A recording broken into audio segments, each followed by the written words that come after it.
السلام علیکم ورحمۃ اللہ وبرکاتہ۔ معزز سامعین، آج کی کلاس کا آغاز ہم کریں گے سورۃ البقرہ کی آیت نمبر 153 سے۔ یا ایھا الذین، اے وہ لوگوں جو آمنو، ایمان لائے ہو، استعینوا، تم مدد طلب کرو، بالصبر، صبر کے ساتھ، والصلاۃ، اور نماز کے ساتھ۔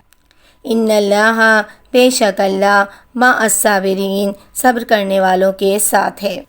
اے ایمان والو، صبر اور نماز کے ساتھ مدد طلب کرو۔ اللہ رب العزت صبر کرنے والوں کا ساتھ دیتا ہے، یعنی یہاں پر نعمت پر شکر الہی کی تلقین کی گئی ہے اور تکلیف میں صبر کی تاکید کی گئی ہے۔ حدیث مبارکہ ہے، مومن کا معاملہ بھی عجیب ہے، اسے جب خوشی پہنچتی ہے تو اپنے رب کا شکر ادا کرتا ہے، اور جب اسے تکلیف پہنچتی ہے تو وہ صبر کرتا ہے، یعنی دونوں ہی حالتیں بندہ مومن کے لیے خیر ہیں۔ جبکہ بعض لوگوں نے اس کو اس طرح تعبیر کیا ہے کہ اللہ کی پسندیدہ باتوں پر عمل کرنا چاہیے، چاہے وہ نفس پر اور ہمارے بدن پر کتنی ہی گرا گزرے، اور اسی طرح اللہ رب العزت کی ناپسندیدہ باتوں سے بچنا چاہیے۔ خواہشات اور لذت اس کو کتنا ہی اپنی طرف کھینچے، لیکن بندہ مومن کو اس سے اجتناب کرنا چاہیے۔ وَلَا تَقُولُوا، اور نہ تم کہنا، لمن، ان کو جو یقتلوا، قتل کر دیے گئے، فی سبیل اللہ، اللہ کی راہ میں، اموات، مردے، بلکہ احیاء، وہ زندہ ہیں، ولیکن، اور لیکن، لا تشعرون، نہیں تم شعور رکھتے۔ اور اللہ رب العزت کے راستے میں جو شہید ہیں انہیں مردہ مت کہو، وہ زندہ ہیں لیکن تم نہیں سمجھتے۔ یہاں پر شہید کو مردہ کہنے سے منع کیا گیا ہے، یہ ان کے اعزاز و تکریم کے لیے ہے، یعنی برزخ کی زندگی جسے ہم سمجھنے سے قاصر ہیں۔ یہ زندگی اعلیٰ قدر مراتب انبیاء و مومنین، حتیٰ کہ کفار کو بھی حاصل ہے۔ شہید کی روح، اور بعض روایات میں آتا ہے کہ مومن کی روح، ایک پرندے کے سینے میں جنت میں جہاں چاہتی ہے پھرتی رہتی ہے۔ وَلَنَبْلُوَنَّكُمْ، اور البتہ ہم آزمائیں گے تمہیں، بِشَیْءٍ، کسی چیز کے ساتھ، من الخوف، خوف سے، والجوع، اور بھوک سے، ونقص، اور کمی، من الاموال، مالوں میں سے، والانفس، اور جانوں، والثمرات، اور پھلوں سے، وبشر الصابرین، اور خوشخبری دے دیجئے صبر کرنے والوں کو۔ اور ہم کسی نہ کسی طرح تمہاری آزمائش ضرور کریں گے، دشمن کے ڈر سے، بھوک اور پیاس سے، مال اور جان اور پھلوں کی کمی سے، اور ان صبر کرنے والوں کو خوشخبری دے دیجئے۔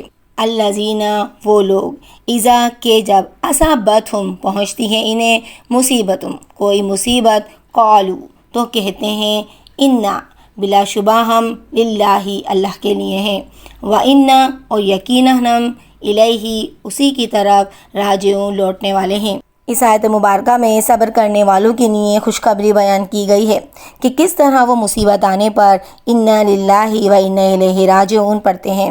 اولئک، یہ لوگ، علیہم، ان کے لیے، صلوات، بخشش، من ربہم، ان کے رب کی طرف سے، ورحمہ، اور رحمت، واولئک ھم المہتدون، اور یہی لوگ ہیں ہدایت پانے والے۔ ان پر ان کے رب کی نوازشیں اور رحمتیں ہیں، اور یہی لوگ ہدایت یافتہ ہیں۔ ان الصفا، بے شک صفا، والمروۃ، اور مروہ، من شعائر اللہ، اللہ کی نشانیوں میں سے ہیں۔ فمن، چنانچہ جو شخص، حج کرے، البیت، بیت اللہ کا، او اعتمر، یا عمرہ کرے، فلا جناح، تو نہیں ہے کوئی گناہ، علیہ، اس پر، ان یطوف، کہ وہ طواف کرے، بہما، ان دونوں کا، ومن، او جو شخص، تطوع، خوشی سے کرے، خیرن، کوئی نیکی، فإن اللہ، تو بلا شبہ اللہ ہے، شاکرون، بڑا قدردان، علیم، خوب جاننے والا۔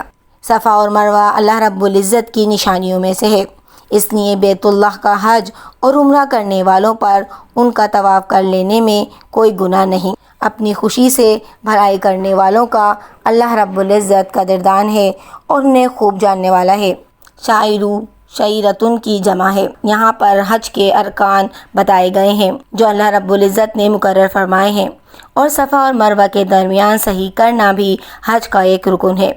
لیکن قرآن کے الفاظ کوئی گناہ نہیں سے بعض صحابہ رضی اللہ تعالیٰ عنہما کو یہ شبہ ہوا شاید یہ ضروری نہیں ہے۔ حضرت عائشہ رضی اللہ تعالیٰ عنہ کے علم میں جب یہ بات آئی تو انہوں نے فرمایا اگر اس کا مطلب یہ ہوتا تو پھر اللہ رب العزت یوں فرماتا فلا جناح علیہ اللہ یتوفا بہما، اگر ان کا طواف نہ کرے تو کوئی گناہ نہیں۔ پھر اس کی شان نزول بیان فرمائی کہ انصار قبول اسلام سے پہلے منات طاغیہ جو کہ ایک بت کا نام ہے اس کا نام پکار کر تلبیہ پڑھتے تھے، جس کی وہ مثل پہاڑی پر عبادت کرتے تھے، اور پھر مکہ پہنچ کر اسے لوگ صفا مروہ کے درمیان صحیح کو گناہ سمجھتے تھے۔ مسلمان ہونے کے بعد انہوں نے رسول اللہ صلی اللہ علیہ وآلہ وسلم سے پوچھا تو یہ آیت مبارکہ نازل ہوئی جس میں کہا گیا کہ صفا اور مروہ کے درمیان صحیح کرنا گناہ نہیں ہے، جبکہ بعض لوگوں نے اس کا پس منظر اس طرح بیان فرمایا ہے کہ جہالت میں مشرکین نے صفا پہاڑی پر ایک بت اور مروہ پہاڑی پر نائلہ بت رکھا ہوا تھا جنہیں وہ صحیح کے دوران بوسہ دیتے یا چھوتے۔ جب لوگ مسلمان ہوئے تو ان کے ذہن میں یہ آیا کہ صفا مروہ کے درمیان صحیح تو شاید گناہ ہو۔ اسلام سے قبل دو بتوں کی وجہ سے وہ لوگ صحیح کرتے رہتے تھے۔ اللہ رب العزت نے اس آیت میں ان کے اس وہم اور خلش کو دور فرما دیا۔ اب یہ صحیح ضروری ہے جس کا آغاز صفا سے اور اختتام مروہ پر ہوتا ہے۔ ان الذین، بے شک وہ لوگ جو یکتمون چھپاتے ہیں ما ان کو جو انزلنا ہم نے نازل کیے من البینات واضح دلائل والہدی اور ہدایت من بعد ما اس کے بعد کے بیناہ ہم نے کھول کر بیان کر دیا ان کو للناسی لوگوں کے لیے فی الکتاب کتاب میں اولئک یہ لوگ یلعنہم اللہ لعنت کرتا ہے ان پر اللہ ویلعنہم اللاعنون اور لعنت کرتے ہیں ان پر لعنت کرنے والے۔ جو لوگ ہماری اتاری ہوئی دلیلوں اور ہدایت کو چھپاتے ہیں باوجود اس کے ہم اسے اپنی کتاب میں لوگوں کے لیے بیان کر چکے ہیں، ان لوگوں پر اللہ کی اور تمام لعنت کرنے والوں کی لعنت ہے۔ اللہ رب العزت نے جو باتیں اپنی کتاب میں نازل فرما دی ہیں انہیں چھپانا اتنا بڑا جرم ہے کہ اللہ رب العزت کے علاوہ دیگر لعنت کرنے والے بھی اس پر لعنت کرتے ہیں۔ حدیث مبارکہ ہے جس سے کوئی ایسی بات پوچھی گئی جس کا اسے علم تھا اور اس نے اسے چھپایا تو قیامت والے دن آگ کی لگام اس کے منہ میں دے دی جائے گی۔ الا الذین، مگر وہ لوگ جنہوں نے تابو توبہ کی واصلحوا اور اپنی اصلاح کر لی وبینوا اور کھول کر بیان کیا فاولئک تو یہ لوگ اتوبو میں متوجہ ہوتا ہوں علیہم ان پر وانا اور میں التواب الرحیم بہت زیادہ توبہ قبول کرنے والا نہایت رحم کرنے والا ہوں۔ مگر وہ لوگ جو توبہ کر لیں اور اپنی اصلاح کر لیں اور بیان کر دیں تو میں ان کی توبہ قبول کر لیتا ہوں اور میں توبہ قبول کرنے والا اور رحم کرنے والا ہوں۔ اللہ رب العزت ہم سب کو قرآن پڑھنے اور اس پر عمل کرنے کی توفیق عطا فرمائے، آمین یا رب العالمین۔